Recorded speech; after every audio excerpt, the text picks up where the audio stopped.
Alors, pour rentrer dans le côté un peu plus pratique, et merci Laurent de m'avoir aiguillé vers l'article de Maguire et Hardy, où il parle spécifiquement, alors pas dans le champ académique, mais de la question de la problématisation. Alors, je ne vais pas rentrer dans le détail parce que je n'ai pas assez de temps, puis je vais vous montrer des illustrations un peu dans l'histoire de la pensée, mais en gros, ils mettent en opposition et en tension normalisation et problématisation.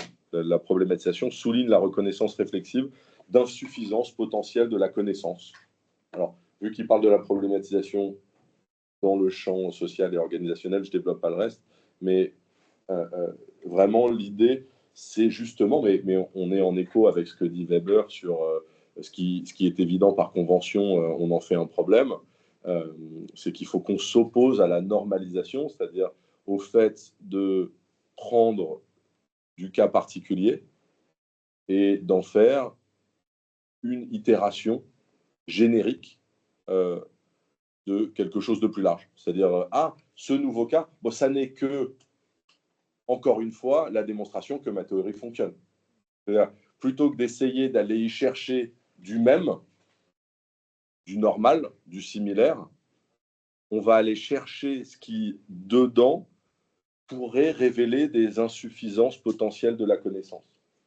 Donc, face à un nouveau cas, on ne va pas chercher du normal, de la continuité, de la similitude. On va y chercher des insuffisances, de la discontinuité, de l'inadéquation. On est dans une logique de réfutabilité. Ils ne le disent pas pareil et pas avec les mêmes fondements épistémologiques, mais on n'approche pas les choses de la même manière. Je vous encourage à aller voir l'article, mais je veux juste vous montrer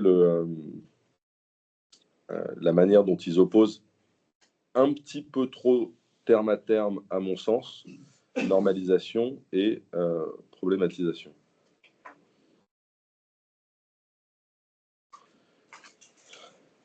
Normaliser, c'est faire des choses, d'en faire la partie d'une référence plus large, c'est ancrer, attacher, c'est faire rentrer dans des catégories et dans des séquences existantes.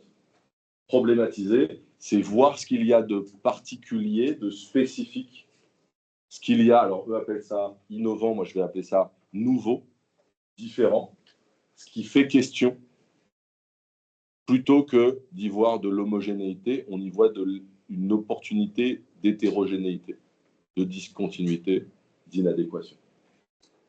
Le travail de problématisation, c'est justement aller contre un certain nombre de tendances qu'on peut avoir personnelles, psychologiques et institutionnelles, qui est de rester dans le statu quo.